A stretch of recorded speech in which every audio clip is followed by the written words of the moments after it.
സവിത എൻ്റെ മകൾക്ക് സന്താന സൗഭാഗ്യം ഉണ്ടാവാൻ എന്ത് വഴിപാടാണ് ചെയ്യേണ്ടത് എന്നാണ് ഹോം ഹോം എന്ന ഐഡിയിൽ നിന്ന് ചോദിച്ചിരിക്കുന്നത് കേട്ടോ. ഞാൻ എൻ്റെ വീഡിയോസിൽ ഇടയ്ക്കിടയ്ക്ക് പറയാറുള്ള കാര്യമാണ് കേട്ടോ. നിങ്ങളൊന്നുകിൽ വീഡിയോ മുഴുവനായിട്ടും കാണൂ, അതല്ലെങ്കിൽ ഷോർട്സ് എങ്കിലും കാണാൻ ശ്രമിക്കൂ. കാരണം ആവർത്തന വിരസത ഒഴിവാക്കാം എന്നുള്ളത് കൊണ്ടാണ് കേട്ടോ ഇങ്ങനെ പറയണത്. ഗുരുവായൂർ അമ്പലത്തിലെ ഗുരുവായൂരപ്പന് കൃഷ്ണനാട്ടംകളിയുണ്ട്. 8 തരത്തിലുള്ള കൃഷ്ണനാട്ടംകളിയാണ് ഉള്ളത്. ഇതിൽ അവതാരം കൃഷ്ണനാട്ടംകളി ഷീട്ടാക്കുന്നത് സന്താന സൗഭാഗ്യത്തിന് നല്ലതാണ്.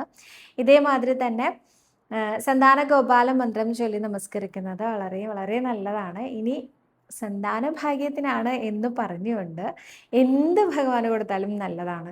പാൽപ്പായസമോ കദളിപ്പഴമോ വെണ്ണയോ എന്താണോ നിങ്ങൾക്ക് ഷീട്ടാക്കാൻ തോന്നുന്നത് അത് ഷീട്ടാക്കി തൊഴുത് നമസ്കരിക്കുന്നത് അത്യുത്തമമാണ്.